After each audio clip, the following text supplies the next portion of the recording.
I'm going to bring to the stage now another member of the Digital Liberty Coalition. He also runs the Electronic Freedom Project wiki. Mr. Sam Russell, as I say, from the Digital Liberty Coalition. A round of applause.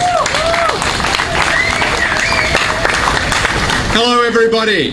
I think that this is an excellent protest and the beginning of, well, it hopefully won't be too long, but we've seen how idiocy in government can introduce stupid policy. Fight the power!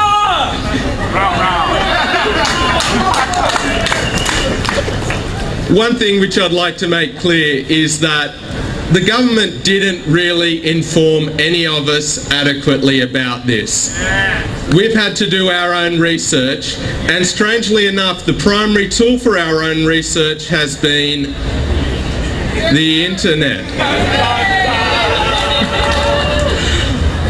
I'd like to talk briefly about some of the research which I've been doing. As introduced, I do run the EFP wiki, which has been one of the tools we've been using to actually find out what this filter actually is.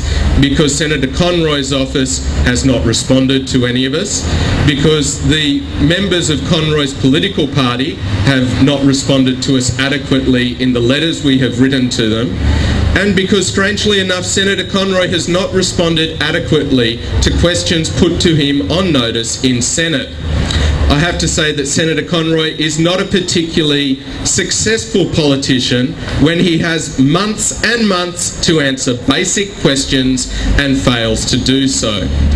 So this filter is a continuation of a long line of censorship attempts in Australia, as we just heard from the Australian Sex Party, and of censorship attempts on the internet, as we heard from the first speaker from Electronic Frontiers Australia. They have been trying this on since the 1990s, and every time it has been shot down because of public protest, because of technical impossibility, and because it is just stupid policy to censor speech in a democracy.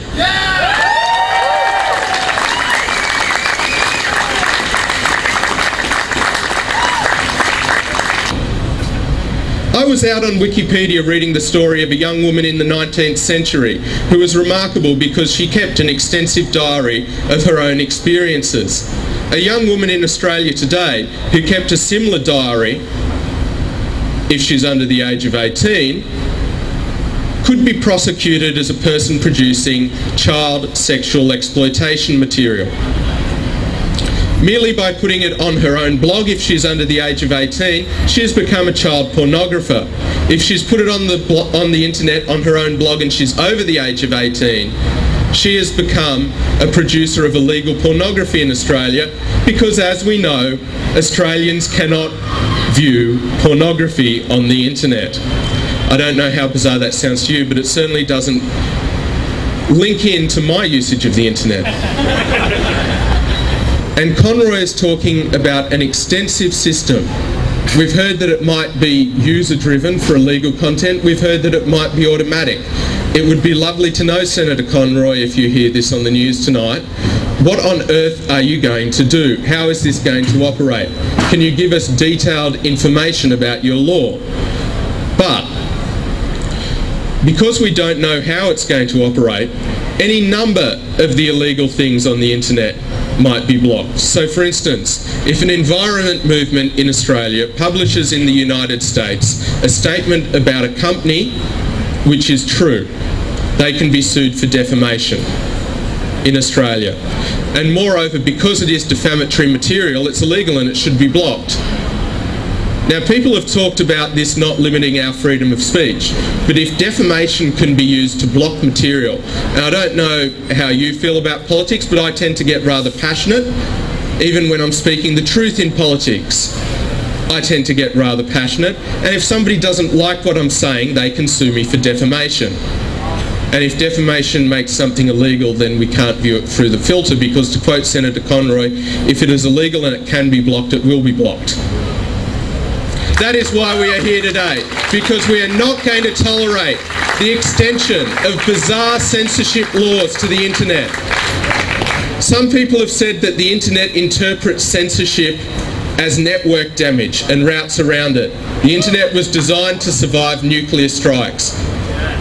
I have to tell you though, The internet is not surviving adequately in China, and it is not surviving adequately in Iran, and it is not surviving adequately in Britain, where Wikipedia was blocked for 3 days because of a bizarre fact where an album cover, a work of art, which is freely available in Britain, is sold in Britain through amazon.co.uk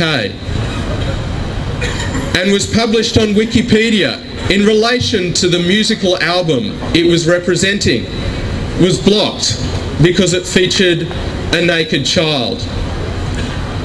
I have Nevermind at home. I have a Nirvana collection.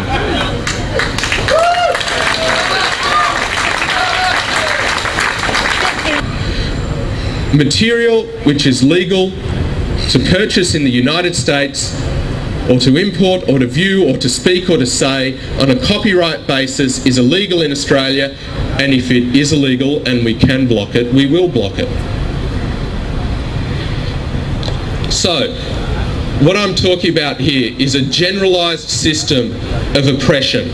We're talking about any material which is illegal under Australian copyright, and Australians have got very, very limited copyrights. We're talking about material which is defamatory or a political expression. We're talking about material which is adult sexual expression, which we do in our own bedrooms or in our own diaries or over the telephone with our lovers, all being blocked. We're talking about a system where a disaffected individual, because of their own personal moral code, who feels the need to inflict this upon other people, can ring up a government agency and say, I don't like this. I don't like this. It offends me. It offends me that somebody does a folk song. It offends me that somebody does a folk song and that song's owned by Warner Brothers. Can you block it, please? Part of being free is part of being offended. You've got to be offended in a free society. This gentleman speaks the truth. We're talking about adult society here. We live in adult society, we come out onto the street. We bring our children with us, and if something offends us, we take our children home. We live in an adult society when we read. If something offends us and we think that it's inappropriate for our children, we don't let them read those books in our own household. But when suddenly it comes to a medium like the internet, people feel that they are free to impose their morality on other people. They want to shut our mouths instead of shutting their own eyes. And I say to you, like this gentleman has just said, that a free society relies on offence. It relies on offence in politics. If we disagree over a political matter, I expect you to speak freely and openly to me about your own politics. They might offend me. I'm an adult. I can handle offence.